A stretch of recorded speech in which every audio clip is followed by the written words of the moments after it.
So Prasad గారు, మీ గురించి నేను కొన్ని విన్నాను. మీరు ఇంతకుముందు వేరే కంట్రీస్‌లో వర్క్ చేసి ఇండియాకి వచ్చారని.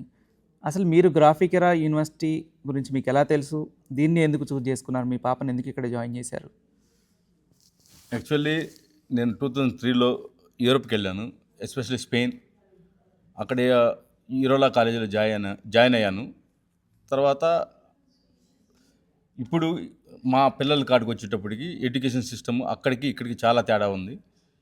నేను అబ్జర్వేషన్ చేసిన దాంతో కావచ్చు, ఇక్కడుండే టెక్నాలజీ ప్రకారం కావచ్చు, ఇండియన్ యూనివర్సిటీలో నేను వెళ్ళి వచ్చిన వాటిల్లో కావచ్చు, గ్రాఫిక్ ఎరాలో టోటల్గా చాలా డిఫరెంట్ అనిపించింది. ఎస్పెషల్లీ ల్యాబ్ ఫెసిలిటీ, ఫ్యాకల్టీ, వాళ్ళు చెప్పే విధానం, వాళ్ళు ఫీల్డ్ ట్రిప్స్ కానీ, ఇండస్ట్రియల్ ఎక్స్పోజర్ కానీ, ఇవన్నీ కంపేర్ చేస్తే లైక్ యూరోప్ గుర్తొచ్చింది. సో టెక్నాలజీ పరంగా యూరోప్ కావచ్చు, అదర్ కంట్రీస్ కావచ్చు, టెక్నాలజీని వాడుకుంటున్న ఏకైక సంస్థ గ్రాఫిక్ ఎరా అనిపించింది. So I'm ready to join. మా పాపని ఇక్కడే జాయిన్ చేయాలనే ఉద్దేశంతో జాయిన్ చేశాను. Okay sir, okay. So thank you Prasad గారు. సో చూశారు కదండి, ఇక్కడున్న మన తెలుగు పేరెంట్స్తో మనం మాట్లాడి వాళ్ళ ఫీడ్బ్యాక్ కూడా తీసుకున్నాం. అండ్ చాలా యూనివర్సిటీస్ ఎలా ప్రమోట్ చేస్తున్నాయంటే ఇన్ఫ్రాస్ట్రక్చర్, మాది సెంట్రలైజ్డ్ ఏసీ క్యాంపస్, అలానే వాళ్ళ హాస్టల్ ఫెసిలిటీస్ కావచ్చు, వెజ్జా నాన్ వెజ్, ఇలాంటి విషయాలు మాట్లాడుతున్నప్పుడు నాకు ఇక్కడ చాలా ఆశ్చర్యకరమైన విషయం ఏంటంటే, ఇక్కడున్న పేరెంట్స్ విజిటింగ్ వచ్చినప్పుడు కూడా ఏ రోజు మాకు ఫుడ్ గురించి మాట్లాడడం సెకండరీ పార్ట్. ఎస్పెషల్లీ వీళ్ళు అడిగింది అంటే ఇండస్ట్రీ రెడీ కరికులం ఉందా లేదా, అలానే ప్లేస్మెంట్స్ ఎలా ఉన్నాయి.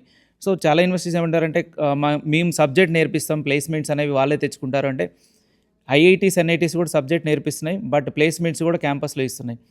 ప్లేస్మెంట్స్ ఇవ్వకుండా ఓన్లీ సబ్జెక్ట్ నేర్పించడం అనేది కరెక్ట్ కాదు. పిల్లలు ఎవరైనా కానీ మనం ఈ 4 ఇయర్స్ కాదు 40 ఇయర్స్ కెరీర్ గురించి ఆలోచిస్తున్నారు పేరెంట్స్ కూడా. కాబట్టి వాళ్ళకి ఏ యూనివర్సిటీ అయితే ప్లేస్మెంట్స్ బెటర్గా ఇస్తుంది, హైయెస్ట్ ప్లేస్మెంట్స్ ఇస్తుంది, అలాంటి యూనివర్సిటీ చూజ్ చేసుకున్నట్టయితే మీ ఫ్యూచర్ బాగుంటుంది. అది గ్రాఫికెరా ప్లేస్మెంట్స్లో నెంబర్ 1 అని. అందుకనే గ్రాఫికెరాకు ఒక పేరు ఉందండి, ఇట్స్ అ ప్లేస్మెంట్ ఫ్యాక్టరీ అంటారు. అంటే placements oriented training and project based learning and every semester project mandatory, second year నుంచి ఇంటర్న్షిప్స్ మ్యాండేటరీ, ఇలాంటి ఫెసిలిటీస్ ఇస్తున్న ఏకైక ఇన్స్టిట్యూషన్ ఇండియాలో. And that to be India's first GenAI campus, అది మనకి గ్రాఫికెరా. మీరు ఈవెన్ గూగుల్లోకి వెళ్ళి చెక్ చేయండి, ఇండియాస్ ఫస్ట్ జెన్ఏఏ క్యాంపస్ అంటే మనకి గ్రాఫికెరా వస్తుంది. దాంతోపాటు ఐఓఎస్ ల్యాబ్, వీళ్ళందరూ చూసారు ఆల్రెడీ పేరెంట్స్. ఇన్ఫోసిస్, యాపిల్ కంపెనీతో కొలాబరేట్ అయిన ఐఓఎస్ అండ్ సూపర్ కంప్యూటర్, అది కూడా ఎన్విడియా కొలాబరేషన్తో సూపర్ కంప్యూటర్. అండ్ ఇండస్ట్రీ కొలాబరేషన్స్తో బాష్ కంపెనీతో ఉంది, అలానే టాటా కంపెనీతో ఉంది. ఇలాంటి ఫెసిలిటీస్ అన్నీ కూడా ఉన్న ఏకైక ఇన్స్టిట్యూషన్ ఇండియాలో, అది Graphic Era, which is located in Dehradun.